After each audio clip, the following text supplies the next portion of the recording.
Oh, okay. Okay, any questions before we kick off? Well, we don't really have kick off at any point in time. That's the thing. We just sort of bring it in wherever. Yeah.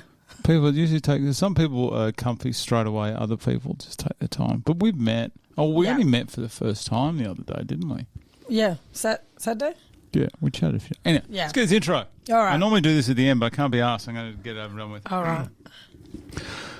My guest today is Courtney Devine. She's a co-owner and coach at New Culture Movement Gym in Innaloo, which is also one of the new bases for the 14th Perth Corporate Rumble. Today we discuss family, travel, being stuck in Amsterdam during COVID, running a boxing gym, and what we can expect from the Notorious Reds assistant coach during the training campaign. Special thanks to PCR14 major sponsor Robin Jane from Gobsback Sports Mouthguards, Lee and Dino from MVP Real Estate, Jay Fox from FMR Building and Construction, Dave Salt and Victor from Brightside Live, and Chris Chiari and the Studio 22 crew. Now please welcome Courtney, she's so fine, Devine. Wow. That was a long time ago, Brad. And I did not choose that for myself.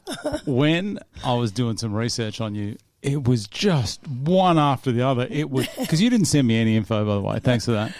But it was just one after the other. I was like, my God, this is glorious. This is so good. I'm a bit of an oversharer on everything I do. Have you ever Googled Courtney Devine? Well aware of what comes up when someone Googles Courtney Devine. When I used to work for in corporate, and I'd arrive and they'd be like, "We Googled your name before you came." It's not me. It's so good. It's so good. It is. Hang on, I'm going to do it as well. Just. COU, Brad. Yeah. There we go. Wait till I tell you my middle name. Courtney Devine. Let me just, if anyone is listening to this, Google Courtney Devine. She's a slim, fetching and leggy African-American knockout. Thank goodness we look nothing alike, so there could be no mistaking. Zero. Could you imagine if you did? Could you imagine if she was like, because you look a little bit maybe Scandinavian, I'd say.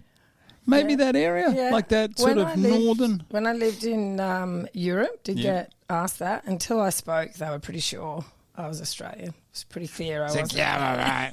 Nah, mate, I'm not from there. Nah. And some of the movies, we won't go through some of the movies that this particular Courtney Devine, but I found that so bet amusing. You've had a little look, Brad. Chickaboom 24 is probably my favourite. What I was thinking, would you have to watch the first 23 Chickabooms to be able to come in? Anyway. Pardon the pun. We are talking about adult industry stuff, which we shouldn't be doing. Courtney Devine, this one is you. I'm sure it is. I've got links in here. Here we go. Here we go. He's on. Look at you there. 10 years. A stat. 11. I do love my stats. You have 4,857 Instagram posts. And your Instagram has been running 4,337 days. That is more than one post per day for 12 years and 5 months. Yeah, like I'm really passionate about being consistent, Brad, in all that I do. You are consistent. You know? I'm not saying it's a bad thing at all. It's good, and I'm actually more impressed that you've managed to maintain it, because it's not like you dumped 100 pictures on one day and then just went to sleep for a month. It is just a daily. The daily thing's definitely dropped off. There must have been back in the day a few a day, I reckon. But the fact that you've managed to stay consistent for that long. Yeah.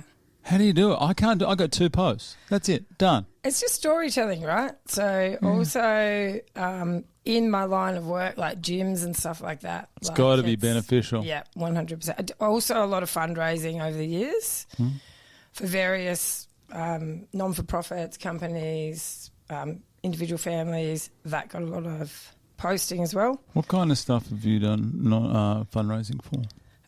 There was a young girl in Melbourne who had leukemia. I boxed with her mum, actually, so I did a lot of fundraising events for their family. Yeah. I've done the Maca 200 ride a couple of times, raising money for cancer. Someone else has done that. Yeah. Yeah, and there was a boxer, I think it was Brad McElroy. I should have looked into that. From PCR 6, he's done it as well. And when she said it, I was like, where do I know that from? But I went back through. I'm pretty sure it's Brad McElroy. Yeah, it's horrendous. Explain what that is. So it's like 200-kilometre bike ride. You do 100K one day, you sleep the night in Mandurah, and then you do 100K back. And they raise millions of dollars for Harry Perkins Cancer Institute. Where do you ride?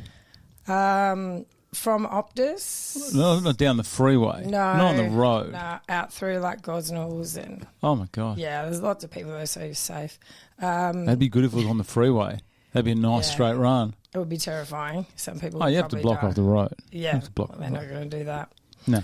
So that one, the Up All Night Walk for Ronald McDonald House. So the one at Challenge Stadium. What's the Institute of Sport called now?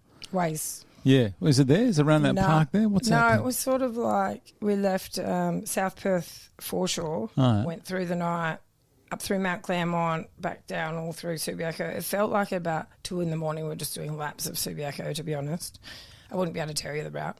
But raising money for all of those types of things. How does the residents of those areas handle that kind of thing? Because I can imagine there being a little bit of chit chat. You got to be respectful, but I also realise you got to make a little bit of noise. I mean, somewhere like 200 people walking past your house, you're going to hear it. Yeah, I know. Like, I think if you're raising money for children who have cancer, like, just fucking deal with it for one night, you know. That's no way. Sorry, I was going to try not to swear. How long are we? How far have we got? We're about 6 minutes in. I got yelled at on the bike once when we were doing the cancer ride, when we were coming into Mandurah. Yeah. I'll never forget it. Yeah, I let him know what for. He yelled at you? Yeah, yelled at, well, all of us. It's just like, How many? How many people do that? 1,500 around about. Really? Oh, so it's massive. Yeah, like it's a huge event. It's actually an amazing event. I just don't like bike riding so much. It's actually pretty hard for me. Do you train prior, or do you just go, no, yeah. I'm just rolling the dice on day one? Some roll the dice on day one. They don't end up particularly good by day 2. You need to condition a certain part of your body that is on the seat. I mean, some people need to do a bit more conditioning to put the Lycra on, in my opinion, but it's not a pretty sport. But the training, that's why I hated it, because it's so time consuming. And I'd be like, I could burn this in a quarter of the time doing boxing. Yeah, Really? Yeah, I would just be mundane. Yeah, I was just bored by it. But it was a great cause. Is it it's not a race or anything? There's got to be some people up front. There's definitely people racing. Really? Yeah, there's definitely some people racing. How that bike community really is something, isn't it? I had no idea. It's something else, Brad. It is. I had no idea. There's 4 rules. I ride to work. It's like 10 Ks. Yeah. It's more than enough for me. Yeah. And I get past sometimes, and there's full hand signals. Yeah. And and right back, clear. I don't know, they're doing stuff behind their back. I'm like, I had a guy. No, I wanted to tell it because it makes me mad. Just this story. Okay, I will tell it. Guy went past me, and I don't ride straight. I'm sort of all over the place. My bike is okay. It's not great, but anyway, I'm riding. And he went past, and he spat out the side, and it just sprayed. Oh, my God. Sprayed. I would have pulled up at the lights. Oh, no, we're on the bike path.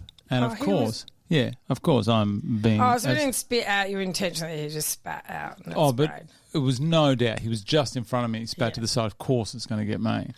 So I went, all right, this is how we're playing it. So I dug it in. And it's not important what happened at the end. I'll tell you in about Did you win? 2 years when the statute of limitations for that crime. Okay, sorry. So you got the Macca ride. What with your charity work? The Macca ride, the Up All Night Walk. When I was living in Amsterdam, we did a fundraiser there for the bushfires that were happening back in Australia at the time. We did one also for Harry Perkins, and it was so they raise money for cancer research and also cardiovascular heart research. So it was a hula hooping. Whatever fundraiser is happening, people will come to me to get involved. How do you feel? That obviously, you're very good at it and you're motivated to get people to do stuff, but does it ever become a lot? It always becomes a lot. Yeah. Do you take it on? Because you seem to be, this is just my opinion, you seem to be someone that if you do something, you don't half-ass it, you want to do it well. Yeah, so I'm like an all or nothing with I could everything. tell. Yeah. I could tell. And, I haven't actually done one since I left Mineral Resources, really, and I was involved in a lot there, which was outside of my full-time job. Since I left there, I haven't actually done any. Can you explain to me what your role was at Mineral Resources? Because Leanne spoke about it, and I nodded my head, and I had no idea what she meant. So Mineral Resources is a mining company, is that correct? Yeah. What was your role there? So it's a pretty big mining company, and they in 2022 opened a building in Osborne Park, which was like a 6-star rated building, first of its kind in Perth. On the top floor had a restaurant, like a 5-star restaurant that we could go and eat at lunchtime. Is it just for staff? Staff and partners, so family. Oh, so it's Mineral Resources looking after their staff. It's not like a secondary gym that, okay, yeah. It's not like a... There are really great facilities there. They have a childcare centre and they had a gym. So I was there from the construction of that building. So I was there while it was being constructed. Overseeing everything? I could imagine. No, we need more boxing bags along here. No, they wouldn't give me the boxing bags straight away. I had to earn my respect, but I got them. 800 square metre gym, though. We had 1,000 members and 300 people through the door a day with 15 classes. 800 square metres. That's pretty big. Yeah, it was huge. And everything was like... State of the art? State of the art. It was amazing. Yeah, so I was there from the start. I was at Mineral Resources for about 3 years. Again, heavily involved with the community team and everything that they did as well. I had a team of about 5 or 6 by the time I left. And I went out in a blaze of glory, Brad. Tell me, can we talk about it? Yeah, can we talk about can, I think. I think I'm ready. Tell me if you agree with this, because I'll die on this hill. You know the whole saying, don't burn your bridges? I don't believe that at all. Yeah. I reckon you scorch those bridges, therefore you never have to cross that bridge again. There's a reason you are going out like this. Yeah. That's what I think. Don't listen to me. I think if you want a different truth, live a different life. Like, I only ever speak the truth. And so it was just like a place that didn't align with my own personal values. I called it fake power. You know, if you had a title or you were in a certain position, you had to be respected. And I was like, I'm not going to respect you if you're an asshole. I don't really care what your title is. It became pretty evident to me that you didn't necessarily grow, develop or, be promoted based on your competency level. And I don't mean for myself, but just generally. And then it just becomes it was like the Hunger Games, you know, people were just like, oh, really? Who was on whose team and who was, yeah. Oh, that's madness. And because everyone told me everything because I was that person in the gym and I am just generally that person, I would be like, hang on a fucking second. And so I had a boss at the time who I respected a lot, still do. He's now the CEO at Ways, or the CFO at Western Australian Institute of Sport. What's his name? Give him a shake. John Haynes. Johnny boy. Yeah, well done, Johnny. Actually, I tried to talk him into doing the PCR, but he only just started in the job, so hopefully next year. John. Come on, Johnny boy. We need you down here, mate. Yeah, so they made him redundant. They went through a heap of redundancies and their health roles do go, but I knew firsthand that wasn't the reason that he had been made redundant, and I did not agree with what had happened because I thought it was corrupt. And I basically just said, you know, if this was a fair fight, I would basically knock all you motherfuckers out. No one here fights fair, and I'm fucking leaving, and I'm never coming back. Nice. And I left and refused to re-enter the building ever again. Beautiful. That's what you got to go. More of that needs to happen. I know. Just go out. It was really sad for me though. Like that was I loved that job. It was like, and you would have put in a fair bit of work. Yeah, I treated it like it was my own gym. I had a lot of friends there, and was like 75% of my life was spent there. So there was a bit of a grieving period. But I had 3 months off in the summer. And you a summer person? Love it. I know this weather today? It's a bit hot, but I'd prefer this than cold 100%. Shame. That's it. We can't be friends anymore, Courtney. I'm sorry. That's okay. I've got enough friends. So yeah, that was kind of that. 3 months off. Oh, then I went up to Roy Hill. Actually, I worked on site for 3 months. What's that like? I hear good things.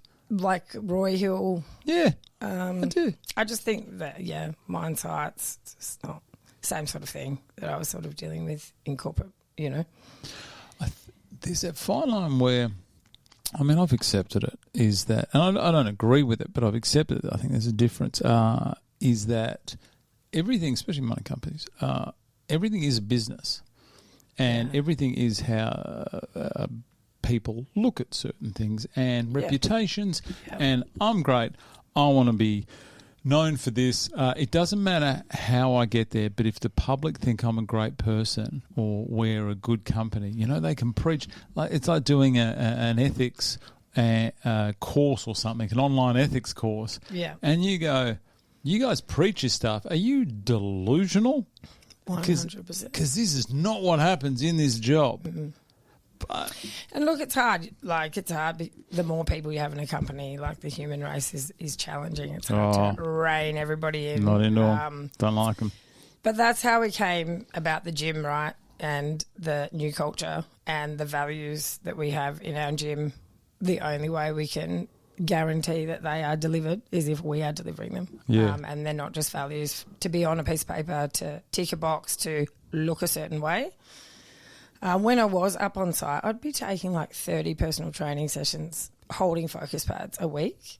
Oh, And is that how you got those guns? Look at those there's guns. some big lads up there, but they loved it, but they wouldn't get me boxing bags. I put a whole business case together because I asked the wrong person and bruised some wanker's ego. And then I was like... Chain of command. This is Don't you know the chain of command? Yeah. Come on. So I left there too, and then we wound up in the gym. It's good that you are a co-owner of New Culture Movement, Inaloo. What's your address? 23 Morris Place. 23 Morris Place, Inaloo. I should have known that. The fact that you are the head coach there, obviously, all the time as well. It's got a benefit because no matter how much someone that you employ says that they're invested in it, if it's not theirs, they're never invested the same. Where I suppose you're the realisation that you may not be able to hand over. You don't take a step back because you can't hand over, because no matter who it is, I think it is extremely rare for someone to have that same energy and passion and drive for your business that you currently have. Yeah, it's rare for sure, but I certainly had it. I've done 2 gym startups now that weren't my gyms. And Where I was had that? The exact Can same. you drop the names? Or? Well, that was Mineral Resources and F45 in Amsterdam. I did see the photos. I got photos. Yeah, that was a time. Your hair. I know, I knew you were going to say that. Can I ask, this is a bit off topic. You don't have to answer this. I ask a lot of people. How old are you? 42, 43 next month. You've aged well. Yeah. Got to say. Thank you. Yeah, you have. Because you don't look that much different. You look different, but you don't look younger, if that makes sense. Yeah, I was pretty fat when I was younger as well. So I'm going to say. I bet you've got photos of that too, don't you, Brad? Has there ever been any body shaming on this show? Absolutely not. If anything, I talk people up too much, especially the guys. People question my intent with some of the guys. Actually, I'll have a quick look. Actually, that's your Amsterdam. I'll get to that later. They've got some funny things in here. So you got F45 in Amsterdam. Yeah. What was that like? Yeah, that was epic. So. Yeah. Amsterdam, for a lot of people, have never been to Amsterdam who live here, and they just think Amsterdam is a certain type of thing. Sex and drugs. Pretty much. They reckon red light district, they reckon that's Amsterdam. That is not Amsterdam at all, is it? No. Went there once, I reckon, in 3 years, and that was to take a visitor. Yeah. So it's like a tiny little village, really, and everybody cycles, The cyclists have right of way, but it's not like hardcore road bike cycling. It's like a bike in a basket type of thing. Yeah. But there's the city is built for the cyclists, and you can pretty much get anywhere within 15 minutes on a bike. And the bikes are all just stacked up and you just grab one and go, is that it? Isn't there a lot of them end up in the water? Yes. Who supplies the bikes? Well, you buy them or you rent them. So they've got swap feets, which was hire a bike. You pay a monthly fee, same as like your mobile phone bill. And what you swipe on a bike? Really? Yeah. No, you keep the bike, but it's like you're renting that on a monthly basis, or you buy a bike. But don't you just put your bike there, and then when you want to go, you just grab any bike and go? No, that's not the case. Some people do, but it's stealing. Oh, I thought that's what happened. Yeah, I thought like the council or something supplied, 1,000 bikes every year, and then they just that's not the case. No, there's like a black market bike trade that happens on certain canals at certain times. I can imagine. So it's like Rottnest kind of thing with bike hires and stuff. Yeah, very much like that. I had no idea. But lots get stolen. You've got to lock it up. You lose your bike because it all looks the same in Amsterdam. Yeah. And so if you've had a couple of drinks, you could quite easily forget where you've put your bike. Yeah. A lot of that happens. But yeah, it's like a little village. It was a huge expat community in Amsterdam as well, so you don't have to learn the language. Like everybody there speaks English. Oh, yeah. Yeah, just a really fun time. Lots of entrepreneurs as well. Very like liberal, free country. So I ran the gym, so I knew a lot of people. Became a real expat hub, that gym. Yeah. People would literally just come there to make friends, which was a great reputation to have because it was easier to build that business up. Yeah. I have got what have I got here? I've got a link. I did this the other day. Oh, don't. Hang on. What is going on here? Some volume here. This is you. Oh. That's rude, Brad. That Courtney Devine, F45 gym manager in Frederikenspiel. Frederiksberg is how you pronounce that. That's what I said. It's exactly how I pronounced it. I should have learned to read that first. Get that off the screen. How can I... Everyone just Google in body spotlight Courtney Devine F45. You Jesus, I actually didn't pick up on that. Tell me if you're right. Actually, we'll come back to that. What? We'll come back. Just the difference in the maintaining fitness and physical appearance. Yeah. Is that what made you feel weird about that? Yeah. So obviously looking back at that, I was like much more unhealthy. That my whole lifestyle in Amsterdam was far more unhealthy than it is now. What, eating and drinking? Yeah. Yeah. Yeah, I was having a fun time all the time. But that's fine. What were you there? About mid-20s? It's a time to have fun. No, I was not. I was in my 30s. Oh, your 30s? Early 30s. Yeah. So that is evident. Like, I don't really drink now. It's not that I'm a non-drinker, but I'm not having a drink every second Very day. selective, I'm not having a big night every weekend, let's say. Do you think living in that environment encourages big nights, though? No, because like the Dutch don't drink like that. Like really? It's all the expats. Yeah, but if you got all your expats together and you're in a foreign land, of course you are going hard. Absolutely zero regrets. Like, didn't think I looked like that when I was living that life. We got. Is this your boxing? What is this? Oh yeah, that was some boxing. Well, there was. I won't get the boxing video up, but there's. Oh yeah. You look like a totally different person. I mean, the hairdo is sort of the same, a little bit the same, a little bit short. Has it always been short? You look. It was short for a long time. Yeah, yeah. It's a lot easier. It's longer now, but I wear it in braids a lot. Okay, because it's easier to manage in my job, and I don't have much hair. Like, it's pretty fine hair, so okay. So I kept it short. Do I look like I'm in any position to comment on someone's hair? Look at this. You don't, but you have commented a number of times. So on what? Your hair? Stay out of that one. What with your being a trainer? Do you feel the responsibility to look a certain way for your clients? Because I understand that sometimes some it's quite hard to. How am I going to word this? There's one PT I know who I believe is very invested, very good, but doesn't look the part. Yeah. And doesn't get the amount of work that someone else does that looks the part not as good. Yeah. Do you feel that pressure? No, it's not a pressure that I feel now. It's not something that I think about really, like, because that's a life I just live now. It's not something I wouldn't say I feel pressure. I believe in that though. It's like, I think I said something the other day, is don't take directions from someone who's never been where you want to go. Right. So most good. I feel like that. Like it's like if you've got a life coach, but their life is a shamble, you're probably not going to go to them for advice. How many people that? Yeah. How many people who are into counselling or something say, look at Jesus, taking advice. Yeah, so it's much the same. It's a lot easier, though, to tell someone what they should do and not do it yourself. Do as I say, not as I do. How good is that? Well, it's actually much harder for me to train now that I have the gym because I'm always working. Do you train at your gym?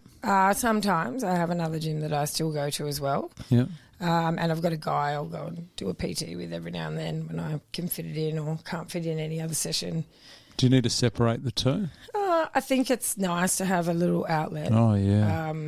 But I also like going and training in the classes when I'm not taking them. I think that's also nice for members, right? But it's also hard to do that and not be harassed, sort of working the whole time. Oh, always. Yeah, because you've got a responsibility, haven't you? Yeah. Yeah, duty of care to everyone if someone's not doing the right thing. Yeah. That must be hard. Yeah. I couldn't do it. I used to work at a gym, like a real fancy gym, and then this is in the UK, and I couldn't train there. And I went to some old, it was called YMCA there. It was like run down, but it was so comfortable there. Yeah. But I see, you got to separate the two. Yeah, so I don't train at my gym a lot in the classes, maybe once a week. Go down to the other boxing gym that I train at down. Where's that? Mac 1 down in Osborne Park. Oh, yeah? Yeah, just on Scarborough Beach Road there? Yeah. That used to be called something else, didn't it? No, he's been there. That's been there for 25 years. So they do a lot of, like, they do boxing and kickboxing and BJJ, and Habby has, like, 3 sons who all compete. And so his eldest son, Josh, I do PTs with him. He's actually about to fight in the Australian titles again. Boxing? Yep. Okay. Yep, so one sort of specialises in boxing, one specialises in BJJ, and the other floats between a little bit. There is definitely a generation coming through getting more involved because that combat sports thing was so rare. I know. For, like, I guess, I mean, I'm a few years older than you, but you think about us from, say, 20 to, say, 35. Yeah. Like our generation, when we were supposed to be in it, no one ever did it. Yeah. You know, we had like people like Tyson, all that on the Mike Tyson on the TV, but the thought of actually doing it was just unheard of. And even when I got into boxing, like there weren't many girls. Oh no, doing it. Even the picking now is. I mean, there's some excellent boxers, female boxers here in Perth. Yeah. A lot of them come through the PCR. A lot of them turn pro. You got Jackie Toth, you got Joey Paul. Yeah. Oh, she started with PCR too. I follow her. I've never met Joey, but I follow her. She's just been at the Australian titles. Yeah. No, fantastic lady. She fought at, I think it was PCR8. She fought Kim Nicholson. I remember. She got the win as well back then. Yeah, and then she just loved it. But she just trains the whole time, always on, always ready to go. Yeah. Good on you, Joey. Country Power Paul. I'm pretty sure she's changed her name. That was a bad name. Well, that's how I started, in a similar type of event to Perth Corporate Rumble, but I was in Melbourne. Okay. So it was sort of like a, zero to hero. And then I did 3 of them, and then I went into the amateurs after that. Okay. Yeah. And you've got 5 pro fights under your name? No. Who is that? I just made that. That's your other Courtney Devine you've been watching. And they're like in a jelly pond or something, mate. Foxy boxing. Mud wrestling. I did see that somewhere. No pro fights. There's a Courtney Devine on Box Rec, and really? it did, and I tried to line it up, I'm but look that up. I will. It's Courtney Devine Box Rec. Yeah, there's someone else. There we go. Oh. Because I tried to look. See, female from Victoria. I thought this was you. So date of birth there? Hang on, scroll down. You fight any of these people? Oh, yeah, but that's not pro. Oh, sorry. Box Yeah. Am. Oh, Yeah, disregard my last. Yeah. Sorry about that. Yeah. Tell me what it was like getting the win against Naomi Fisher, Rasmussen. Stephanie Mongfort beat me 5 times. Mongfort. That's Mongfort. I think. Mafongwat. That is an odd way to spell a name, but Stephanie. So that became quite a psychological fucker. How many times did you fight this girl? 5. Because there weren't many girls, right? And I met her twice in 2 Australian titles, I think. Yeah. I do notice that with the girls' records, a lot of them, they've got the same fighters. Like, I'll fight her, then fight someone else and come back to her. Yeah, so she was from Cameroon, and she was just better. She wasn't like, she didn't bash me up ever. I just couldn't hit her. Like, she just danced like a gazelle. Her movement was amazing. Long arms. Oh, she's still fighting in the pros. Is she? These are all amateur bites. Let's have a look at a box pro. Here we go. Come on, 4 and 4. Doing well. I never had a pro. This is not you. Me. This is her. Yeah, Stephanie. Yeah. Montfort. Yeah, that's what I said. Montfort. Why? Okay, I'm not going to say. There shouldn't be that F there in her name. That's what's throwing me.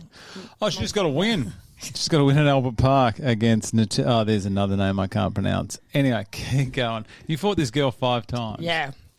She beat me 5 times. She was quite a lot younger than me. Yeah. And just better, you know. I do like, you know what I like? I'll tell you what I like. I'll tell you what I don't like.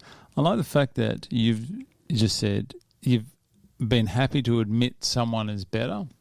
Yeah. What I have noticed, and this is with a couple of pros, because being a little bit more involved with the Thunderdome boxing now, which is I have looked at the fighters that we got for the PCR, and I've said to someone, this person's going to be underdog.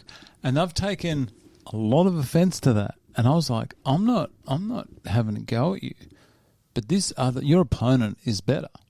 Yeah. And someone that did take it well was a lady by the name of Melissa Brands. Mel Brands, she fought Aniva at the last one. Oh, yeah. Were you at the last one? No, but I know Aniva. She's a member at our gym at the moment. Big fan of both of these young ladies. I honestly believe that Aniva's a better fighter. I think she just is. Yeah.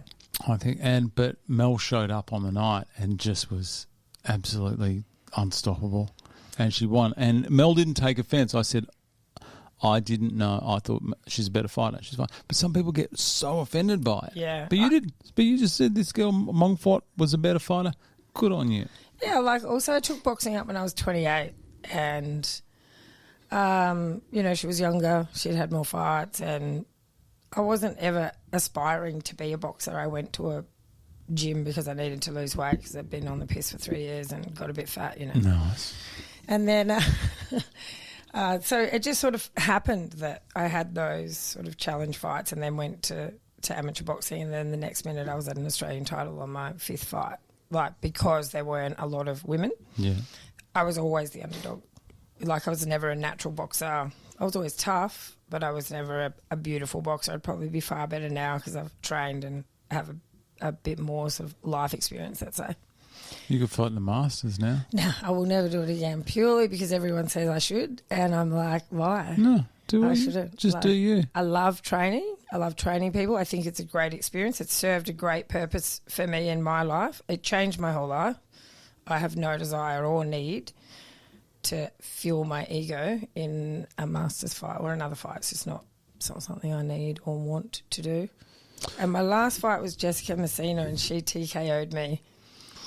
Well, we're going to go back. And that was World Selections. So that was my 12th fight. I was in World Selections, again, completely out of my depth. Yeah.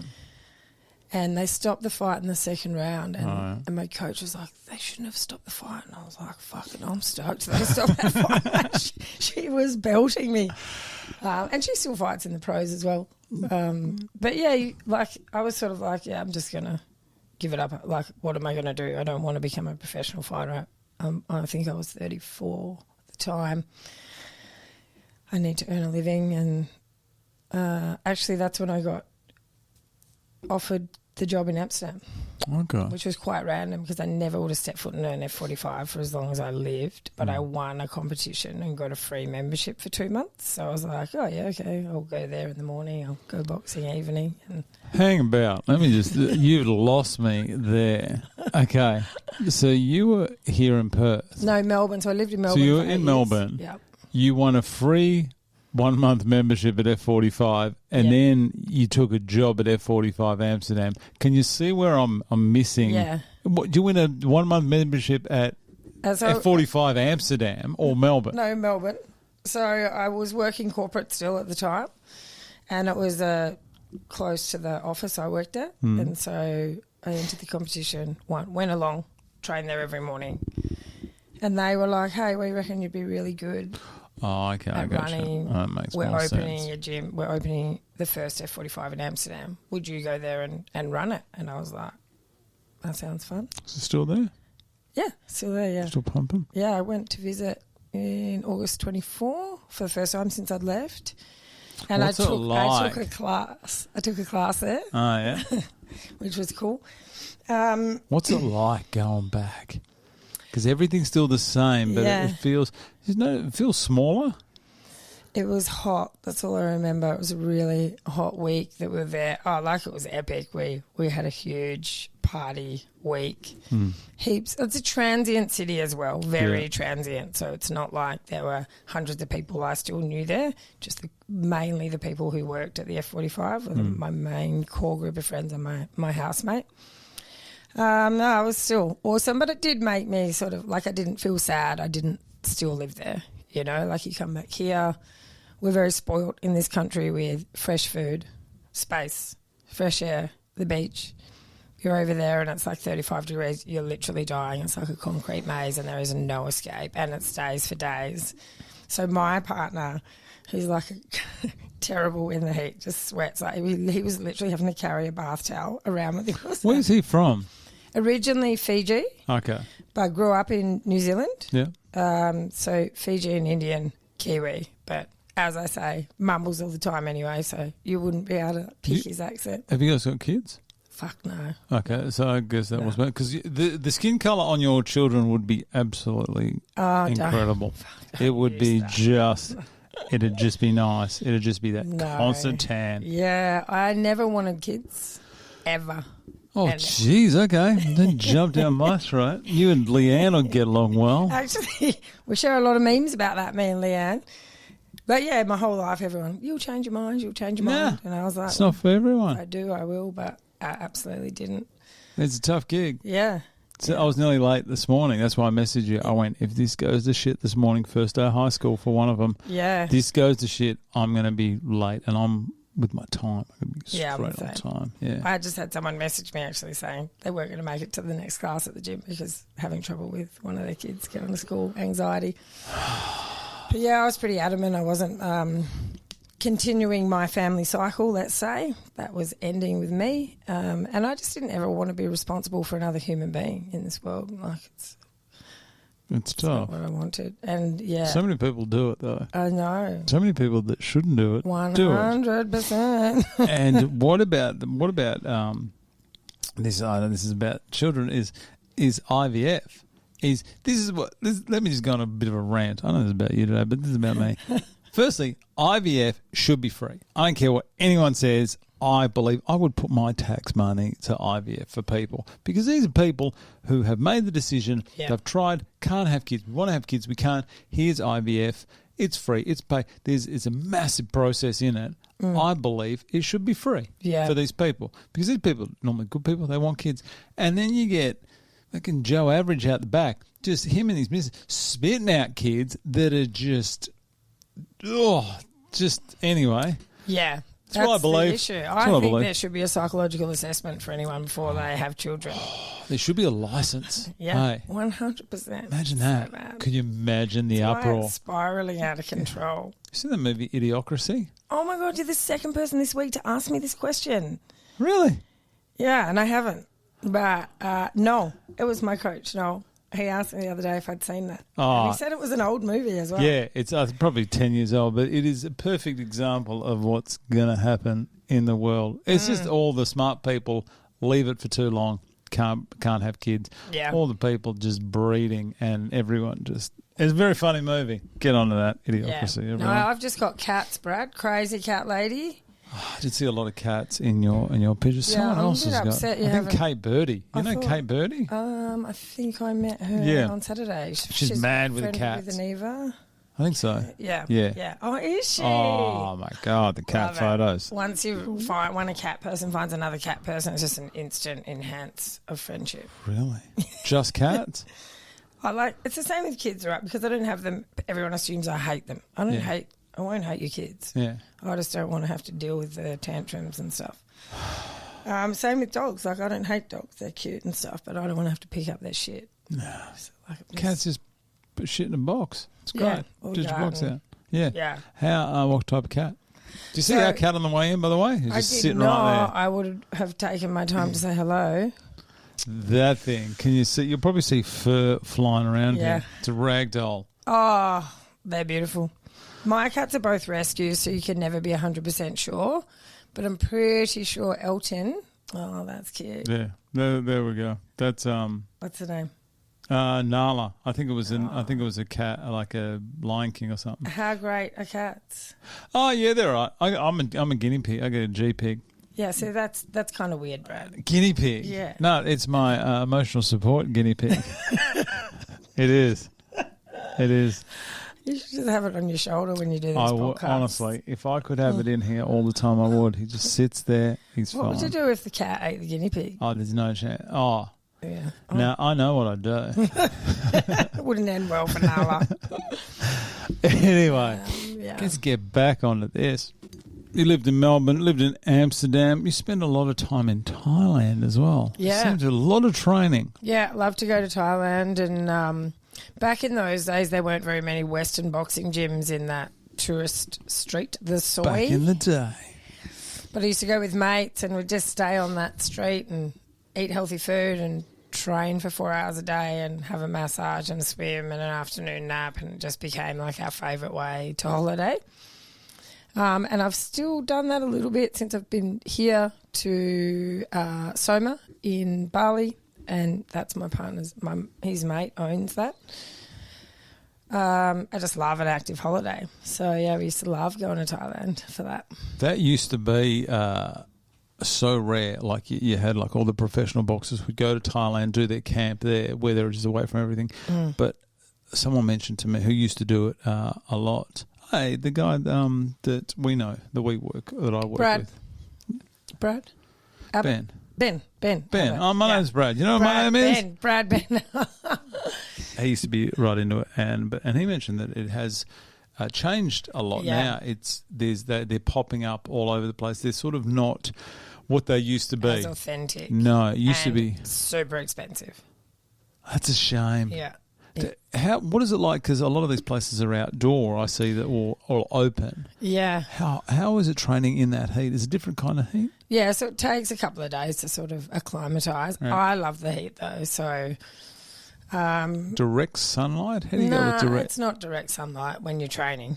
No, I don't I burn like a lobster, so I've got to be slapping all the time because I'm white, very fair. But you just kind of adapt and get used to it over there. Quickly. It takes a little while, and you got to make sure you hydrate or you get dehydrated and sick quickly. But yeah, it's just become like, I shouldn't say super expensive, but it's certainly no cheaper than you could go get your PTs and stuff down the road here, which is a shame.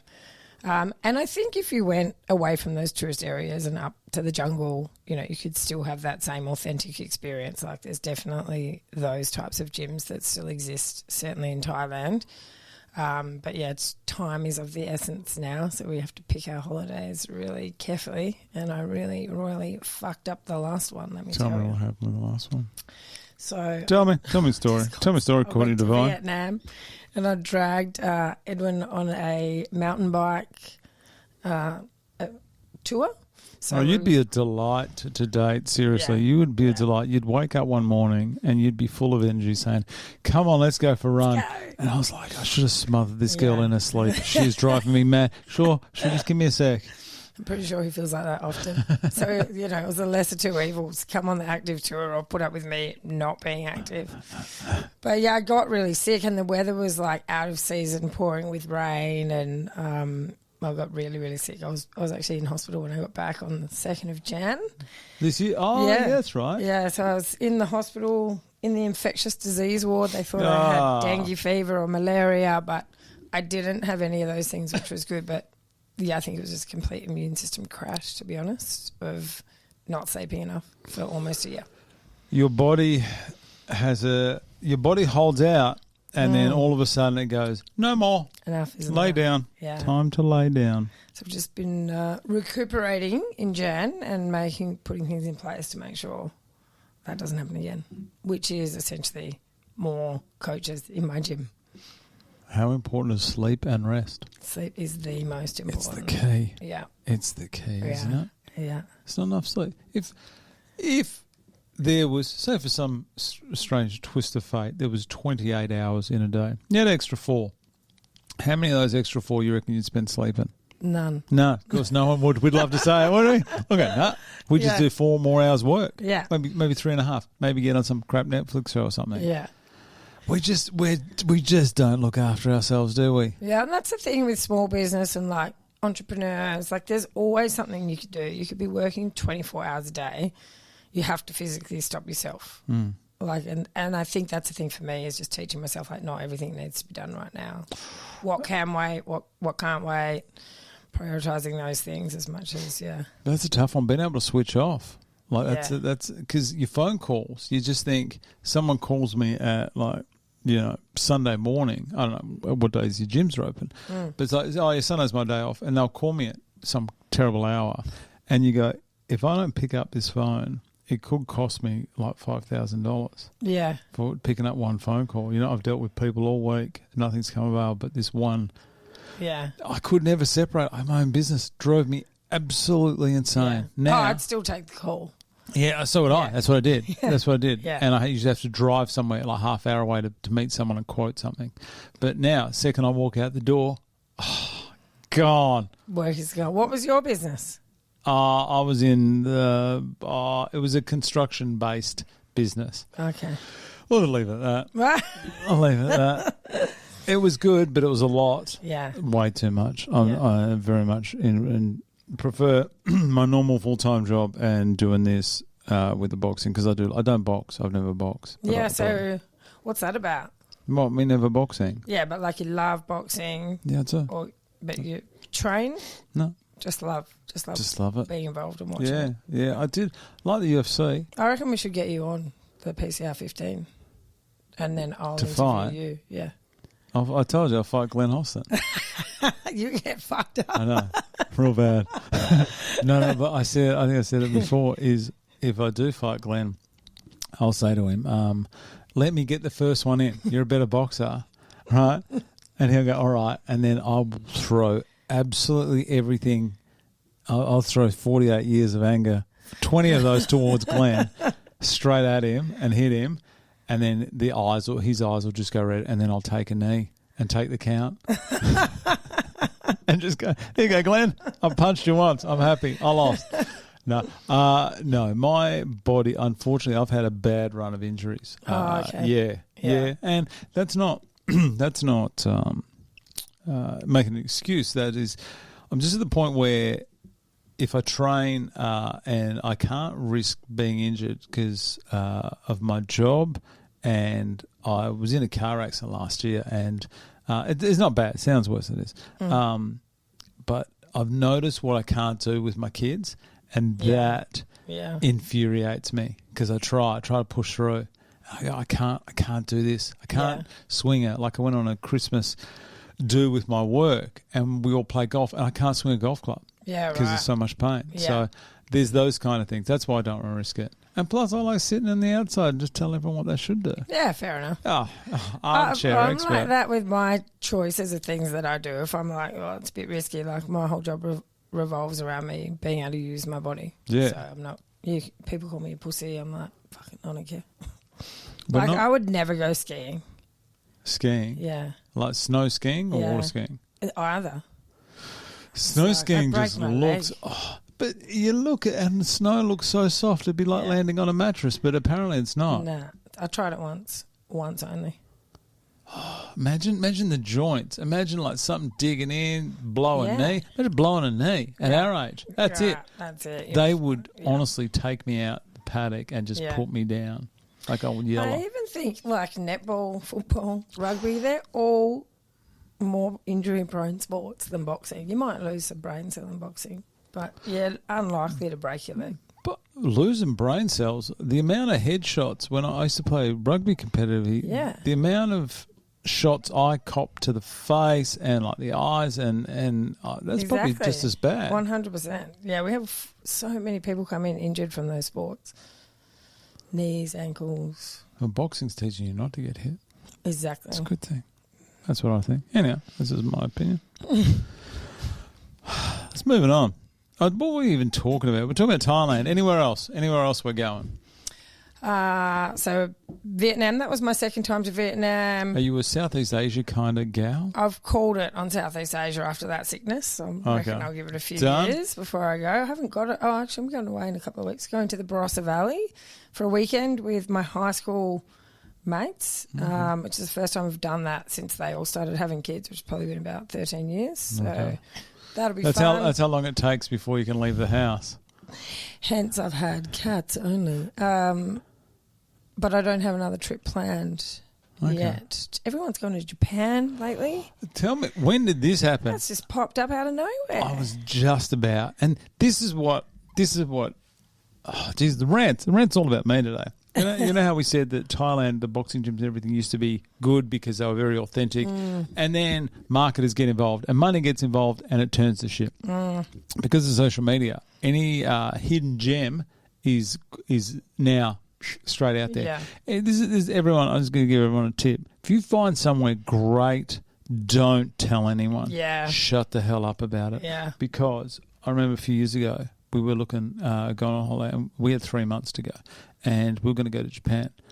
And I thought, no one goes to Japan. That'd be great. It'd be different. Let's go. And we didn't. And we went to Finland instead, which was great, which suits us. It was winter as well, so it suits us really well. And I got back and everyone was going to Japan. Yeah. Like it's the place to go. And now a couple of people are going to Finland. And I was thinking, I'm so glad I did it before it was popular. You've set the trend. Maybe. I don't know. No, I was in a very remote place. I wasn't in like a city.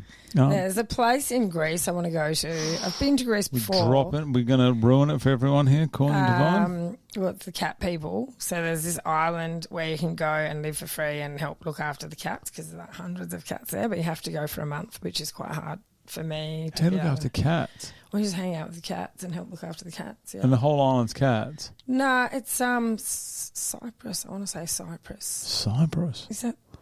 That sounds about right. Yeah, I think so. Yeah. That sounds about right. I'll double check that. If it's not, I'll edit it out so we don't sound silly. I'm pretty sure that's Of course, it's Cyprus. Isn't their logo a cat? Cyprus logo. You keep going. You keep going. I'm looking this up. You go. So that's somewhere I've always wanted to go. Edwin's from New Zealand. So I've only been to New Zealand once, and I've only been to the North Island. I'd love to go to the South Island, do some of the hikes down there. But yeah, there's no massive trips coming up for me. I'm sort of locked into working, I might get down to Albany and hike Bluff Knoll or something. After I came back so sick last time, I was like, you're a bit sceptical. Climb some trees in Albany or something on my next trip. Get a bit of R&R. I haven't done a lot of WA travel. I've been up to Broome, but I haven't sort of done Karajini, Exmouth, all of that, which I'd really like to do. I've trekked through Kakadu National Park, which I really loved. So, yeah, no plans, which is unusual. But isn't it funny that people that come here on a holiday have usually seen more places? It's the first time my kids have been to Roto the other day. Yeah. And I was like, everyone goes to... People come here just to go to Roto. I know. Imagine that. Jesus. Nothing like Roto. Yeah, got it Yeah, right. Cyprus, island of cats. That's my dream holiday right there. Oh, I can imagine you over there. Imagine what that island smells like. I've got my cats tattooed on my leg, and I have an outline tattoo of me feeding all the stray cats every time I go to Thailand. I just carry cat food around and feed them. Fuck, I'm sounding really crazy. Crazy cat lady. Really? You're really crazy. Yeah. You and Leanne, jeez. Show me the tattoos. We're on to the tattoos. What's that? I thought this one. Yeah, I thought that was this one. Black Power. Yeah, I did at the start. I've given a talk on this on International Women's Day about how people perceive this tattoo. So they will think either it's a feminist. So this is what I said in that talk. It's the left hand, though, isn't it? No, it's a right hand. It's just power, right? It's in power. Okay. And to me, it's a symbol of like all the things I've overcome in my life to empower myself and then use those things to empower other people. Okay. Yeah, so it's just a bit of a fuck you, I broke the cycle and I'm going to help other people do it too. What do you mean by the cycle? Oh, just my family cycle, my family dynamic. Are you right to talk about your family? Yeah, I won't go on, and they might listen, but I sort of grew up in like domestic violence, you would say. Both of my brothers have severe mental illness, which they say was drug-induced. Personally, I think it's PTSD-induced. I'm not a psychologist, though, but those illnesses have dictated their whole lives. One of them is estranged from everyone. Are they in Perth or are they in Melbourne? One is in Perth and one is Melbourne, I think. Yeah. And then extended family too. Like there is just mental illness. It's riddled everywhere. And yeah, I was just like 12 years old. I remember saying, I will never breed into this family. Oh, okay. Do you think that's been a driving factor into not having kids? 100%. Okay. Yeah, was never going to pass those genes on. How old are your brothers? 40. They're both older than me. Okay. Yeah. So you grew up in a time when we used to have mental hospitals here. Do you remember that? Yeah. Imagine that. Imagine pulling those things out now. They used to call them asylums. Yeah, yeah. Well, I mean, one of my brothers was in and out of one of those. Yeah. It wasn't called a mental hospital by that stage. Well, it's Greylands. That used to be. I'm pretty sure that used to be Greylands Mental Asylum at one point. That place is wild. I know, mate. That's horrible. I mean, if you weren't mental before you went in, you're going mental when you go in there. It's horrible. How? Oh, sorry. Keep going. He actually was in a maximum security at one point and scathed the fence 10 metres high, barbed wire fence, climbed the fence and caught a taxi home. I have seen. I've seen that maximum security. I've been in there due to work. I won't go into too much of it there. Of course, yeah. And from what I saw in there, I was thinking, I don't know what the answer is. I'm not an expert on it, but this cannot be healthy. Yeah. Someone of sound mind would be uncomfortable in here. Yeah, yeah. Imagine being in there. Yeah, it was a horrible place. So, yeah, my mum and dad and one of my brothers live here all together in Warwick. And I see them and stuff, but it's just sort of at an arm's length. It's, see them enough, but not too much. And if it starts pissing me off, I just leave. Okay. So that was like I lived away for 12 years and, did a lot of personal development stuff to put boundaries in place with things like that. Yeah. And that's sort of, certainly where this one came from. Like I got this when I was living in Amsterdam. I got it in Spain, though, Barcelona. And I was just like, fuck, how cool that I'm living here doing this. And like that was a moment for me where I felt like I'd actually really broken the cycle. Oh, beautiful. Yeah. How good is travel? So good. How good is it? Best thing to live. To move away from your hometown is the best thing for personal growth. And but some people go to Bali 2-3 times and go, yeah, I've travelled the world. I'm worldly. Nina, you've been to Bali. You've drank 2,000 bintangs and gone to Poppy's Lane, I think it's called. I don't know that too well, that place. My last trip to Bali, might have been last year. The flight home on the Bogan bus, as they call it. Firstly, sorry to cut you off. I am terrified of flying. Okay? Oh, yeah. I do, but I am not good. If anyone's ever gets on a plane and you sit next to me, buckle up. Shit is going to get... You are going to need an emotional support animal by the end of it if you sit next to me. My family don't even sit with me. Oh, wow. Yeah, I got a problem. Anyway. Don't you just, have a sleeper? Have some assistance. Yeah. Oh, yeah. Put yourself off to sleep. Yeah. Yeah. I was once sedated without consent on a Emirates flight. I said, I give you consent. I had to call people. Oh, wow. Yeah. Yeah, Right, but I could see it coming. My wife saw it coming. She went to the air. No, my wife's great. She words up the air hostess and she words up the lady or the man sitting next to me. She goes, this is just what, and she just says, don't touch him, because I don't touch him, don't talk to him. And I did the, not even before it was a thing, is we went to London on the direct flight and I sat there and I watched that plane, on the map. Yeah. 7.5. Yeah. Watched it And it's the only thing that kept me from absolutely losing my mind. Wow. What's the fear, do you think? I don't know. Is it crashing and dying or? Yeah. Yeah. Yeah, not flying. Fair. Flying's fine. It's crashing that I'm not really into. I don't know. I never used to have a problem. Since I got married and had kids, that's when the problem started. I think it's responsibility. Yeah, fair. That's fair. Anyway, what the hell are we going on this? Yeah. It's not me dumping on it. We have digressed a bit. Get back to you. So what were you telling? Tell me about I was just going to tell you about the Bogan Bath. The Bogan What Bath. is the Bogan Bath? Is that Jetstar? It's the Jetstar flight home, yeah. And it was so bad. Like, I thought I was going to have to get up and protect the flight attendants at some point from these just riffraff. What was it? Was a plane ride bumpy, or was the passengers just? The passengers just like, and it was like small kids, mum and dad, their mum and dad, just this generations of fuckery, mate. Like, it was so embarrassing. And they didn't have like Australian dollars to give them in change. She's like, well, I fucking paid in Aussie dollars. I want Aussie dollars change. And like standing up over this poor little Indonesian woman, and I was like, oh Jesus. Oh, please don't make me have to get up here. But we didn't. But it was just like, yeah, put off Southeast Asia for a while. And they all get their Ubers down to, I'm not going to name the suburb, but we all know what suburb that they're probably from. They told me about it. We know. I'm not having a go, but we all know. Yeah. To travel, it is so good, and it gets you your independence, and then you also get a bit of a reality check to how good we have it here. Yeah, for sure. Yeah. You wait until these interest rates go up and everything goes to shit. That's when things are going to get interesting. That's what I'm looking forward to. Yeah. I think I am. I think I You like the chaos? I do. Yeah. I like the uncertainty madness. I mean, COVID, for example. It's going to sound bad. I didn't like what it did to people. Business-wise, there was some rorting going on with those employee kind of payments. We all know who you are. And we know, I'm not saying they're on a bakery in Perth, 6 locations, but I know what you did. But no wonder you're getting spat on the bike, mate. I don't care. I got enough friends.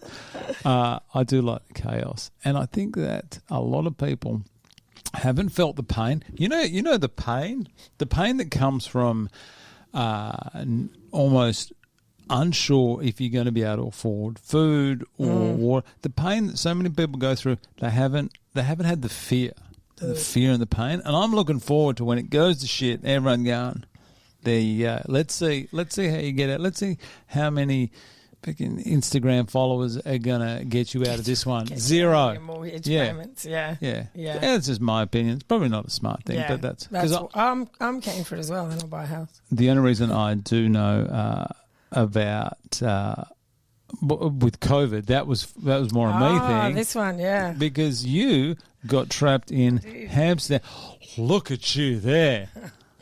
That was a heavy week. That one. Look at the shoulders on you. Yeah, so I lost a lot of weight there.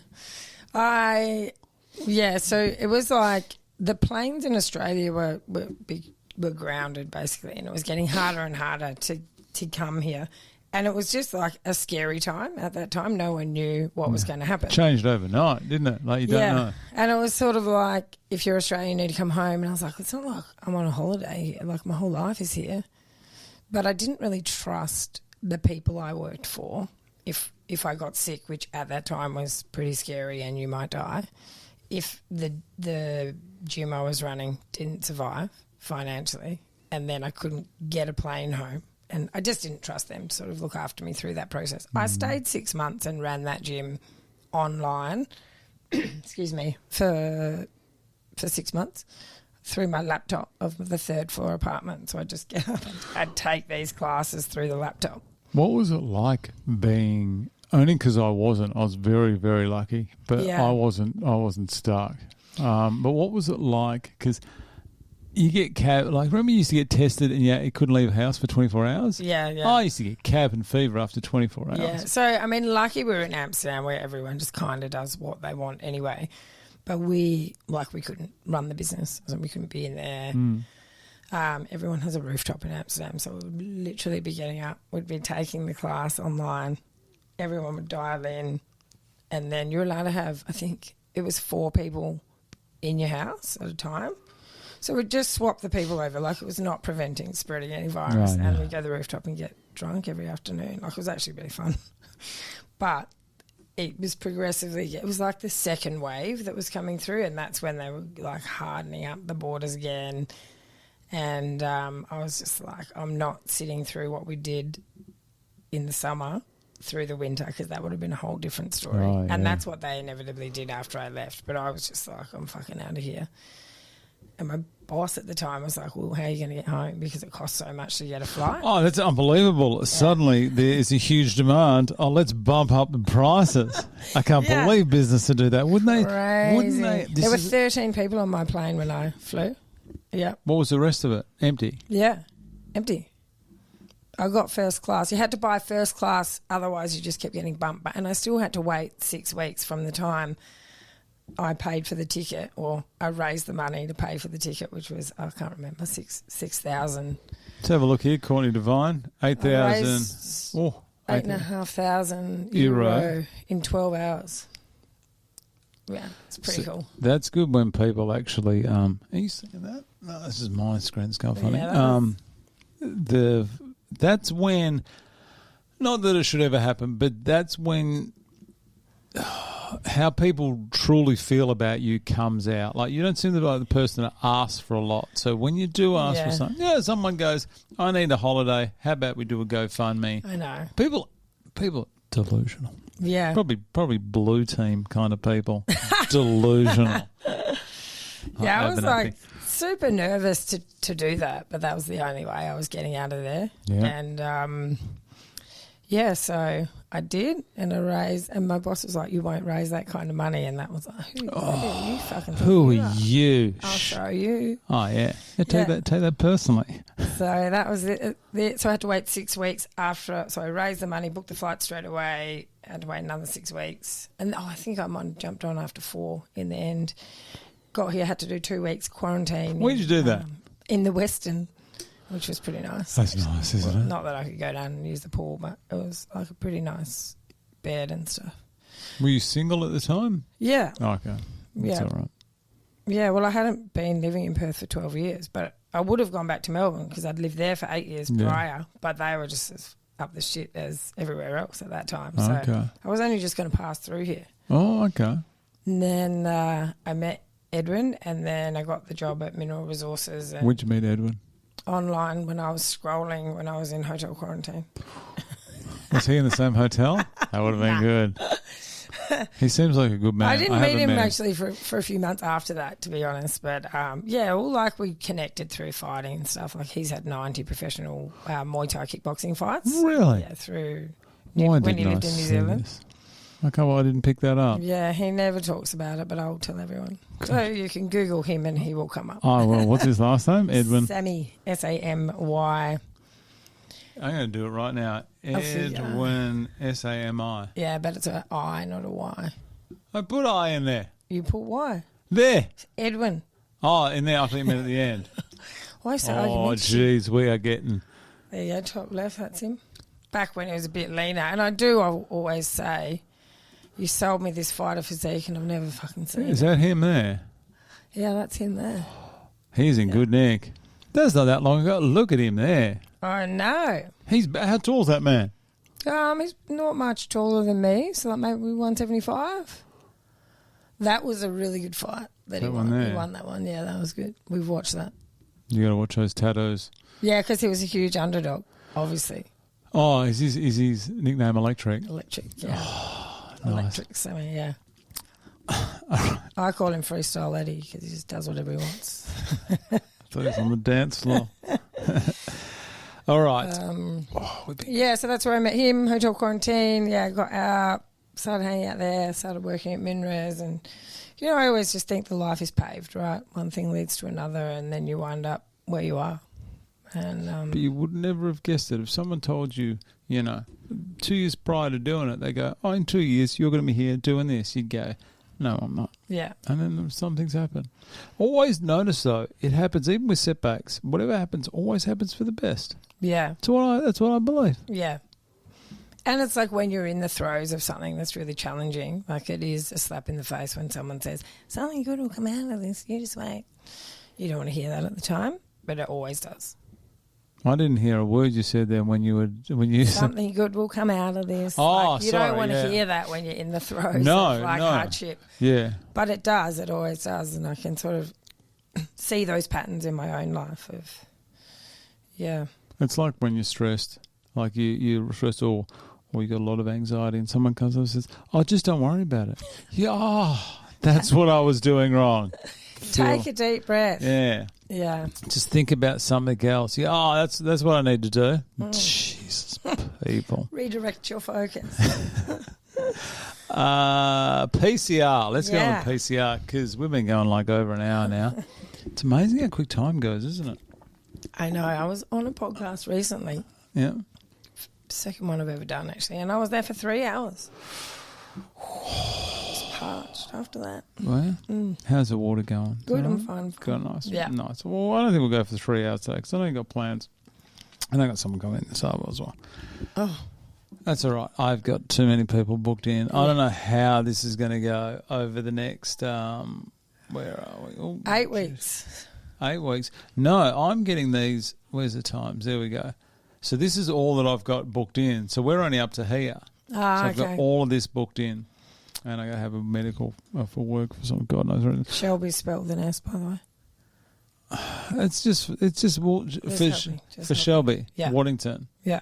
Well, if she'd respond to some of my questions, I've sent her 4 times, Shelby. Jeez, how about you get off Instagram for 2 minutes and respond to my photos? Stop getting those angles. She is, mate. Because she trains with you, doesn't she? She's actually only been there sort of in the lead up to PCR, to be so from this year. Okay. Yeah, so she's been there January, the whole of Jan. But okay. Yeah. It is interesting looking through that crowd the other day because we had induction the other day. You're the first one post-induction day to come in. Oh, yeah, okay. I was looking around and everyone is nervous. I know it's good. I get emotional every time I see Saba. I always say, no, I'm fine this time, and then I'm not. That's heartbreaking. How good are the parents? Yeah, she was really quality. I had a good chat with her actually. She was super, super lovely. It was great. But you have a look at everyone sort of eyeballing each other. You know, everyone being friendly, but also thinking, who am I going to fight? The girls is a little bit easier because of the there's obviously less of them, but they're always so interesting. Yeah, it's also like I find it harder to pick the men's weight as well. You pick the girls' weight? Easier, yeah. It's easier for me to sort of have. But yeah, I think with the muscle mass and stuff for some of the guys, or the other way, it's hard to sort of tell. So yeah, and also with the girls, it's easier because there's less of them, right? So there's some big boys in that crew. Everyone's tall. Yeah, there's lots of tall people. Tall, aren't they? So I went Sunday as well to the first day of training. Someone was late, weren't they? I didn't notice, but yeah, I think so. How funny! And I'm gonna have a go at him here. How funny is it, Glenn Austin having a go at someone for being late? Of all people. Yeah, I think Nigel once said to me, the amount of hours I've lost, or days and hours or weeks I've lost in my life waiting for Glenn Austin. That's what someone should do, right? Is become friends with Glenn Austin. This is just my opinion. Is Glenn, like with kids, people go, what's kids like? And I said, it is 95% terror, stress, anxiety, and financial ruin. And it's 5% absolute bliss and ecstasy. And that 5% easily makes up for the 95%. It does. It does. This is just my opinion. This is my opinion. Right? It does. That 5% is it. Being friends with Glenn Austin's the same. It is 95% just, I don't know what is going on half the time, and it just caused me stress and everything. But when the man's a genius. When he needs to produce the goods, he just constantly does it. Yeah. And it drives me insane. But yeah, he put me on the spot on Sunday, and he's like, "All right, Courtney, you can take it from here." And I was like, "What? The training?" I'm like, I'm a planner, I'm a regimented. Oh, okay. He's like, "Yeah, you just finish them off the last 20 minutes, do whatever you want." And I'm like, He's good at throwing people in the deep end. Off we went and stuff, but I'm like, I'm a notepad. I plan my whole week. Structured. ADHD, OCD, like. Nothing wrong with that. And afterwards I was like, Glenn, I don't operate like that, please. A little bit of notice, but he probably only just decided at the time. That man doesn't make any plans and somehow it still works. Yeah. Nigel's very different though. I find it a little bit easier. Not easier. It's just different. Like it's that mix. Depends what you need. If you need something specific, you go this one or this one. Yeah. Two very different people. Oh, that's why they make a good team, right? They do. Yeah. Two very good coaches. Yeah. Outstanding coaches. Yeah. That was nice. I didn't even know Nige hurt his back. Well, I only knew because I hugged him. Yeah. And he's like, be careful. I was like, why? He's like, I've got a back brace on. Yeah. I'm not sure what's happening there, so probably shouldn't go into too many details about exactly what happened or how it happened. But get well soon, Nige. I need to see him in there throwing the punches, shadow boxing like he always does, tells people. Nah, he'll be right. How did you, because you're on the Notorious Reds, my favourite team, by the way. Yeah. It's not. I'm a big fence sitter, by the way. But if I say I'm Team Red, the blue team crack the shits a lot more than the other way around, so that's the only reason I do it. Yeah. But no, I'm a fence sitter, both teams. How did it come about? Just getting you involved, getting the gym involved. What's the go? So I had actually, when I moved back to Amsterdam, trained at Anarchy for like a few months back in 2020 or 2021. That was something, that place. Yeah, I wasn't like heavily involved, like a part of the community, I would say, because I was just temporarily living when I got out of hotel quarantine in an apartment in the city. So I went in there, but I've got some mutual friends as well. That was a business hub as well. A lot of deals got done there. Oh, really? No, I'm joking. I'm joking.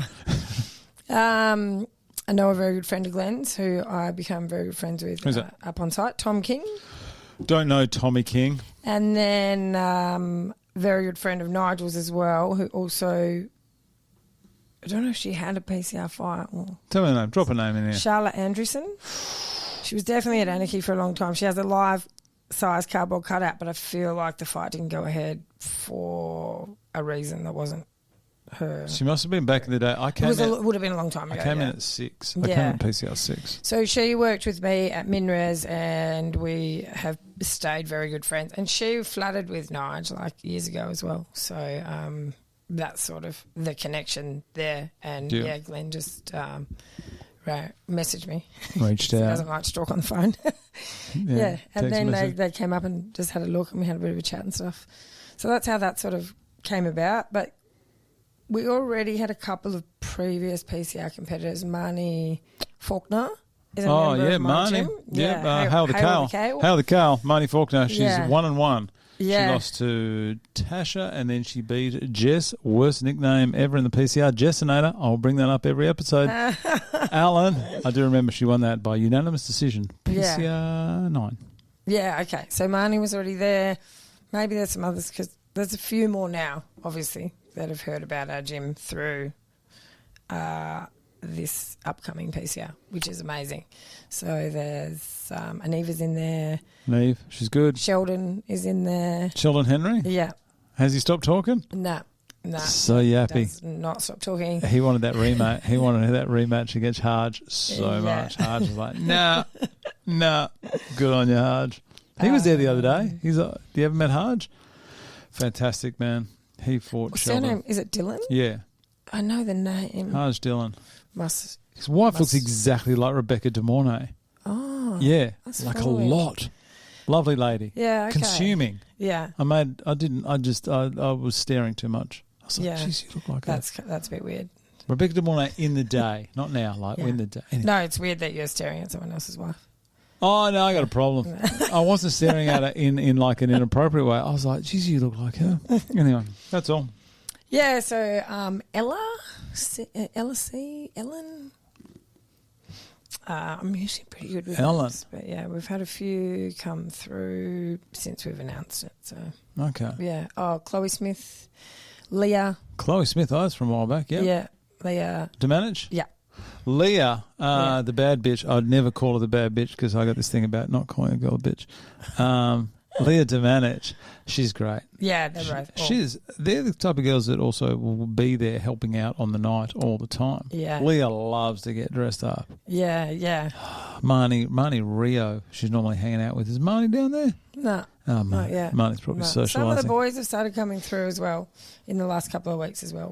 Rob Forrest came through. Brent Snook was there last week. They're from way back. Yeah, so it's pretty cool.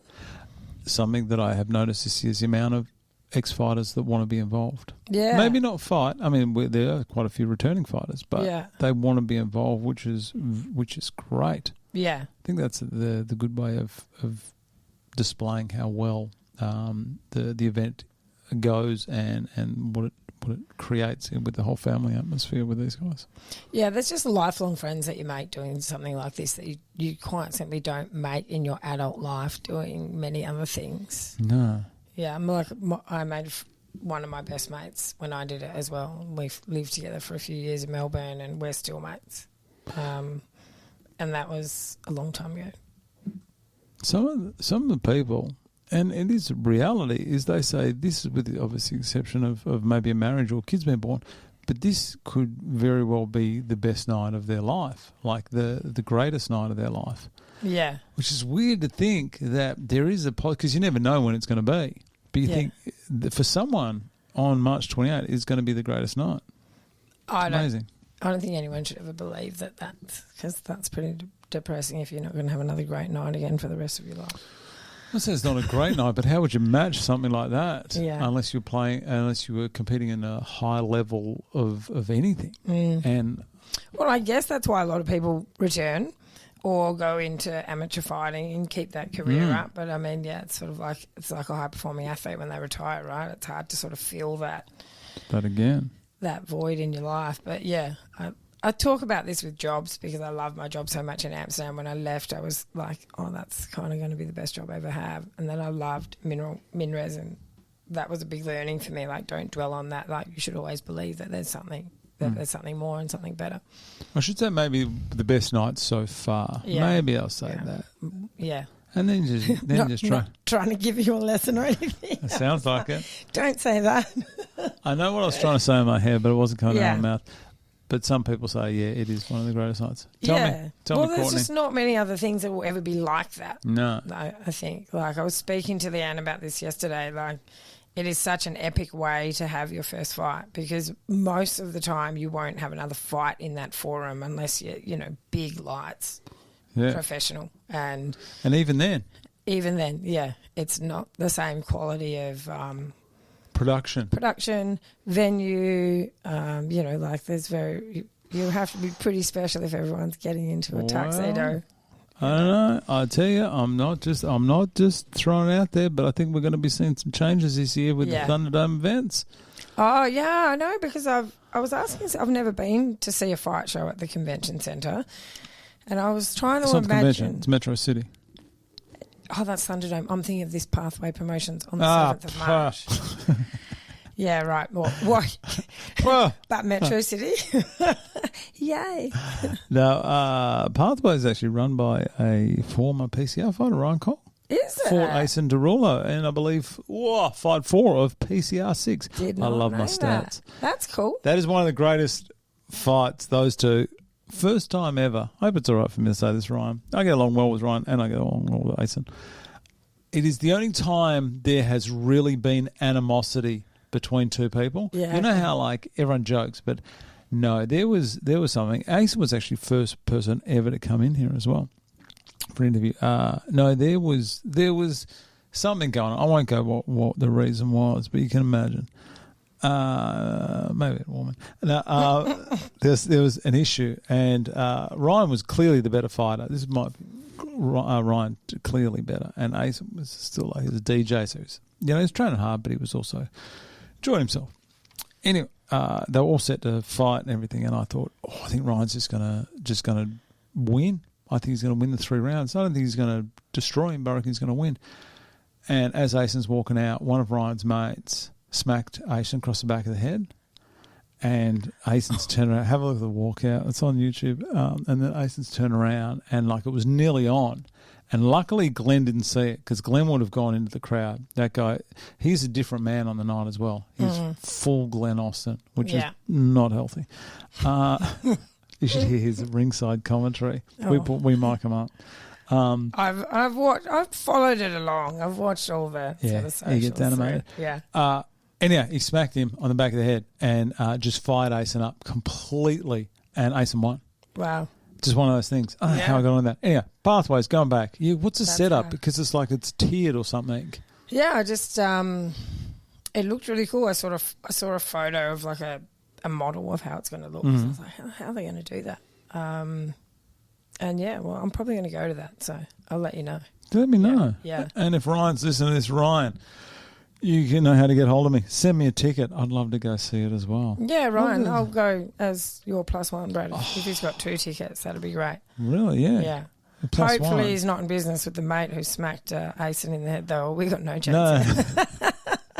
No, I think everything's fine now. Actually, Ryan and I joked about it not long ago. But I'm glad. You know what? Good on them for having a go. Because setting up a boxing event isn't, as we know with the PCR, it isn't just a matter of, let's put a thing. So much goes into it. Yeah. So good on you, Ryan Kong, for rolling the dice. And you know what? I wish success on any business. Anyone's got the balls to have a go at this. There's good on them. There's some good amateur fighters fighting at that. Jackie Toth, former fighter, former PCR fighter. She's on the card as well. Yeah. So we go. When is that? When is that? 7th of March. 7th of March. Yeah. Oh, it's not long. Month away. Yeah. It's a day after my birthday. That's why I remember. Yeah, I know. Oh, I knew when your birthday was. So. Yeah. And the guy who I go PT with, like who holds pads for me, he's fighting on it as well, Josh Heskey. Okay. We'll go down. Should be good. It'll be interesting to see how that all gets put together. Yeah. So, anyway, what were we even talking about this? Okay, how do you feel about being on the red team? Because you've got some big shoes to fill here with Craig Wilson. I've heard a lot about Craig. Yeah, I haven't. Looks like Hitman. Craig. You know, Agent 42 or something like that, 47. I don't know what's called. I know Nigel was hoping he still might be involved a little bit, but I think his son Xavier was down there the other day. Okay. And I've heard lots of positive things about Craig. Like we've got a couple of ladies who used to train with him when he was in Claremont, and I'm just excited. Like I will probably be at every session. Yeah. I'm like, because Nigel was like, you don't have to come every weekend if you don't want to. I was like, no, I won't, but I will because I won't be able to help myself. Oh, yeah, you got to come down soon. Every training session you learn something, though. That's the boxers. They are better 100%. Every session. Yeah.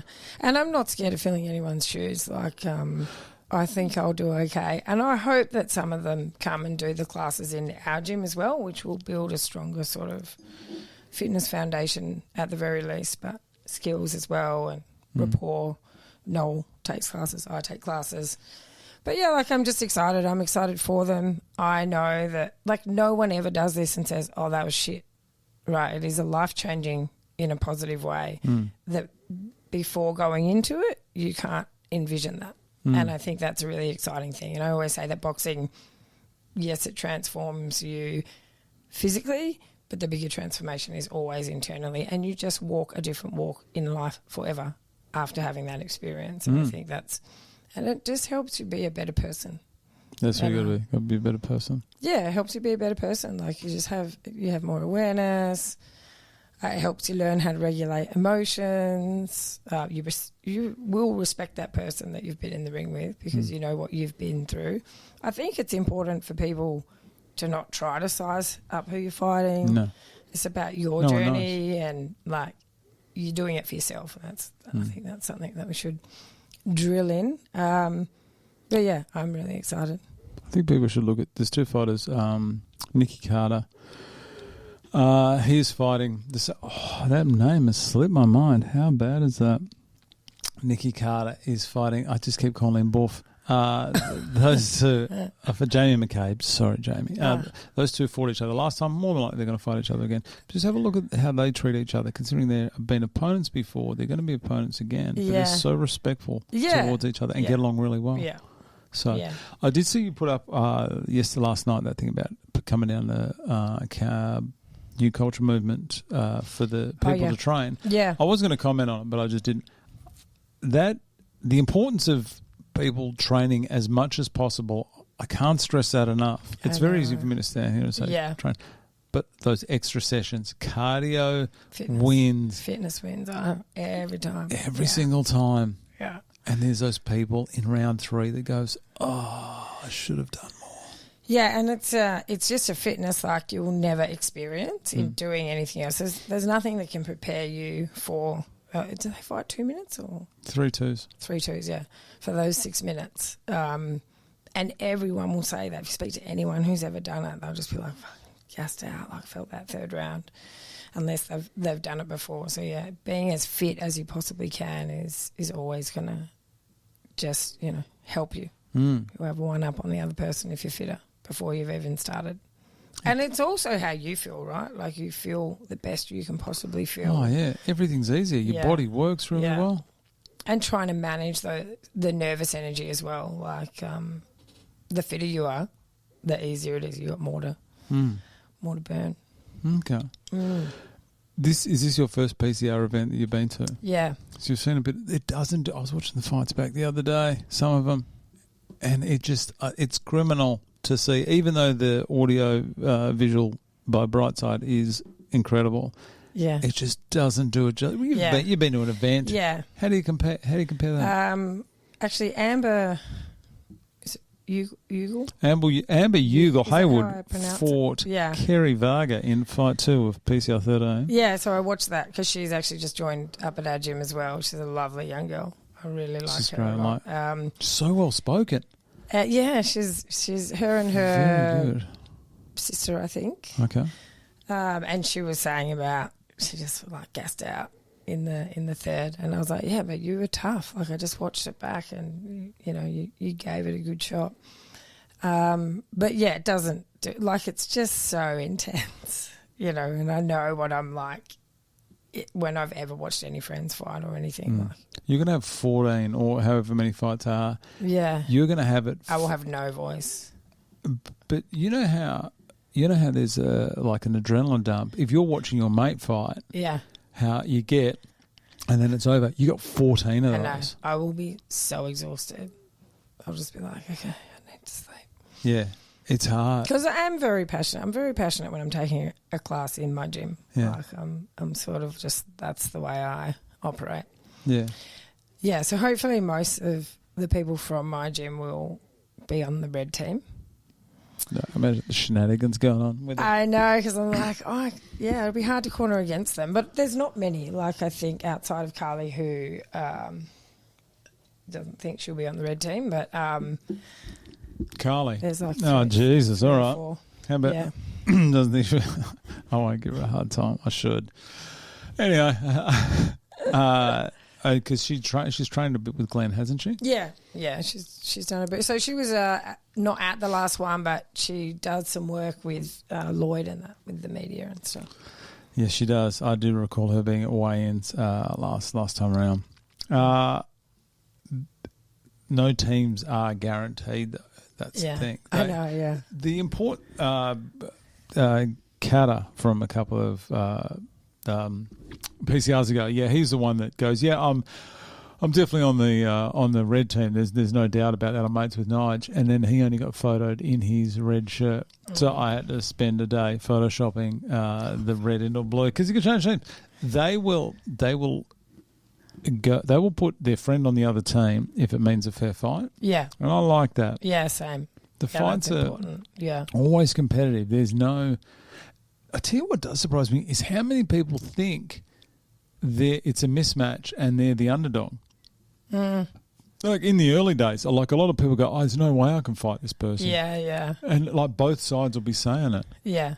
Where, I don't know, I'd go in confident. I'd take everyone. Well, that's just take them all. The human race now, right? It's like, Yeah, but no one, even if you win, you don't want a mismatch and get a win.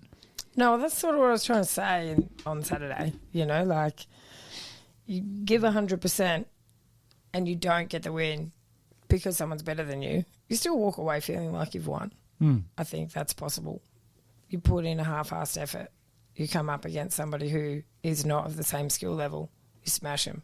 you're still not going to feel as great as if you put in 100%, you were evenly matched and you won.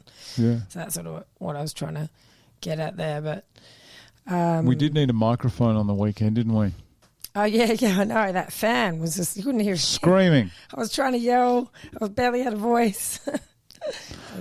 So you obviously got the association with a lot of former fighters and fighters here. Do you think being a coach, how is that going to go with some of the people, I guess, because you're going to have a bit of an insight, because if people from the blue team decide to train, like they live up that way, how's that going to go? Because there's going to be you seem to be a professional kind of person anyway. Yeah. You're not going to like play favourites or anything.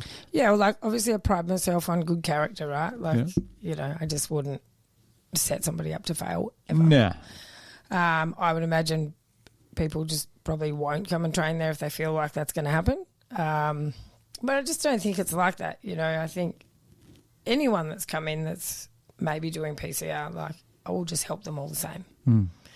No, will be the same. It's not something I think about when they're in the class. I help every single person in the class the same. Yeah. And our outcome is that everybody has a nice, good experience as well as a great workout and learn something. And they're not going to be sparring. I'm not talking about the PCR training. I'm talking about the additional training. It's going to be more about conditioning anyway, isn't it? Oh, yeah, at my gym, yeah. We've got one sort of sparring class a week, but, that's where we'd be like, no. Yeah. Maybe, but they'll be having their own weekend training, so they won't be at our gyms. Of course, they'll be down at Raw MMA. And I think that's where massive, that place, isn't it? Jesus. I know, it's like a shopping centre. It felt like a leisure centre, really, didn't it? It felt like a sauna when I went upstairs. Hot. That was warm. It was hot there yesterday too. But also it was 40 degrees outside. Yeah. So. And in that little sort of dip down there in Bibra Lake. So I don't know. I think with all the rehab, if they've got access to all of that, like the ice baths and all, it's only going to help. Maybe. Yeah. I think he sorted that out yesterday. So hopefully some of them are going to go and use some of that. Did you do any sparring yesterday? Nah. No. Oh, there was a little bit of jab sparring. Yep. Yeah. Okay. So they had headgear on and we're just sort of doing some flick jabs and stuff. I know they're trying to get people in there as early as possible. Yeah. But they will treat the people well. Then no one's going to get pieced up or anything on day one. Yeah. Because a lot of people have never been hit before. Yeah. So everyone have their mouth guards? Yep. Everyone? I didn't hear you would have heard it. Kerfuffle about not having one. So, yeah, someone didn't have their mouth guards. Everyone had their everyone had all their equipment? Yeah. Yeah, there might have been. Jeez, we are organised this year. Leanne was missing a small headgear, but that was it. Okay. That I knew about. Just don't get hit. Just keep dodging. Yeah. Some of these questions I've got here are for the boxers, so that's not anything to do with you. Yeah. You're going to have, something you are going to have is walkout music. I will have? Yeah. Oh, but introduce coaches. Oh, do you? I didn't know that. I've done this coaches walkout. I'm not going to get up, but have a look on their YouTube page. You see there's a coaches walkout. All right. Have you got a song? It can't be Notorious by B.O.G. because that's obviously. I'd need to put some thought into that. I couldn't come up with that on the spot. These are things that you have to to look into. It just makes probably be something like The Lion Sleeps Tonight or something related to cats. If it is, I'm just going to bag you out on the commentary. So bad. Negative attention is still attention, Brad. Go for it, mate. You have to. These are things, and it's not because you got to be defined by your walkout song or something. But having this in place makes my job easier. Yeah, if that makes sense. I'll get it to you. Yeah, because I can get the audio to bright side. I can get your little spiel all done, all your sponsors. I just everything. didn't know that I needed one. I didn't know I had a walkout. You do. Yeah. And are you going to stick with She's So Divine? I'm not. She's So Fine? No, I absolutely will not. Have you got a nickname that you use? No. I get. I'm pretty renowned for the saying GC. GC. Yeah, like I only have GCs. Like, okay. There's no sort of black or white, you're GC or you're not. Yeah. And that can be good character, if you need to say That's what we'll say it that is. in a corporate environment. But, if you know, you know. My number plate is GC. And I've been trying to convince Rob to let me have one of those mats at the door that says GC's only, because I've got one at my house. Yeah. And he's like, no. And I'm like, what about maybe now? Just GC or the actual words? Well, on the mat, no, just GC. Okay, that's fine. The one at the back door has the word. Okay. But, maybe just good culture. Yeah, good culture, good character. Good character. Yeah, good character. Just GC is everything, you know. So everything. Yeah, we know what it maybe means. something like that. Whatever it is, I'm happy to call you it as you come out. I'm thinking you're actually coming out first. Oh, double blow, yeah. No, well, the red team assistant coach comes out first, and then it's Nige. Okay. And then it's Chiari, and then it's the $6 million man, Glenn Austin. Save the best to the last. It's always going to be Glenn. They should do a walkout, I believe, for the commentators. Do you reckon? Yeah, you should definitely get one. Well, you're putting it together, right? So just slip your name in there. Putting it together. You've got to put all the music together. No, I just send it to Brightside. They do it. I've part role in it. But you could probably say we've just got an extra one this year, and it's me. No, I like to lay low. I know. I talk it up, and then when it comes to it, I back out. I'm a complete pussy. No. If I get any time on the mic on the night, I'll call you out. Just come and sit down next to me. Commentate one of the fights. No, don't do that. Who else is commentating? There's me and two other boys who, good guys. There was Ramel last year. Was Ramel there? Oh, he did one of the fights.